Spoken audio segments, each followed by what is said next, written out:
এই মুহূর্তে আমাদের সঙ্গে টেলিফোন লাইনে রয়েছেন কামদুনির প্রতিবাদী মৌসুমী কয়াল। মৌসুমী, আপনি জানেন কিছুক্ষণ আগেই মুখ্যমন্ত্রী শুভেন্দু অধিকারী বারুইপুরে গিয়েছিলেন।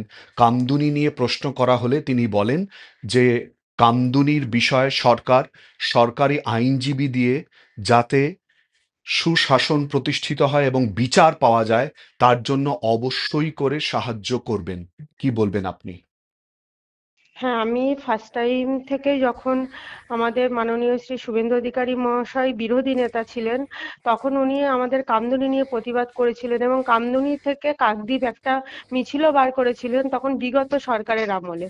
তো এখন যখন সরকারে এসেছেন এবং আমাদের সুপ্রিম কোর্ট হাইকোর্টে যখন ফাঁসির আসামিকে বেকসুর খালাস করে দেওয়া হলো, তারপর উনি আমাদের হেল্প করেছিলেন এবং সুপ্রিম কোর্টে যে দুজন বিচারাধীন আছে সেই দিকটা উনি দেখছেন।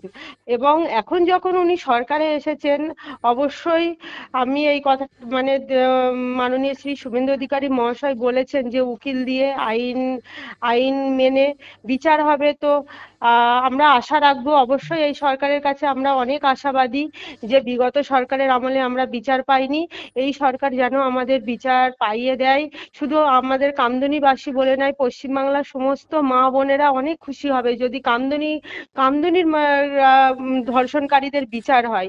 তো মাননীয় শ্রী শুভেন্দু অধিকারী মহাশয়কে অবশ্যই ধন্যবাদ জানাবো যে বারুইপুরে গিয়েও আমাদের কামদুনির কথা উনি মনে রেখেছেন সরকারে আসার পরেও।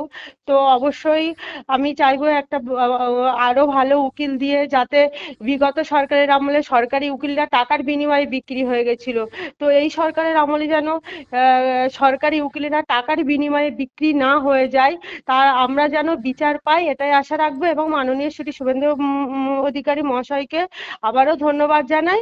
এবং মাননীয় শ্রী সমীর ভট্টাচার্য মহাশয়, উনিও যেহেতু বলেছিলেন যে সরকারি শুভেন্দু অধিকারী মহাশয়ের কাছে আবেদন জানিয়েছিলেন যে কামদুনির যেন বিচার পায়, তার জন্য সভাপতি মহাশয়কেও ধন্যবাদ জানাই। ধন্যবাদ।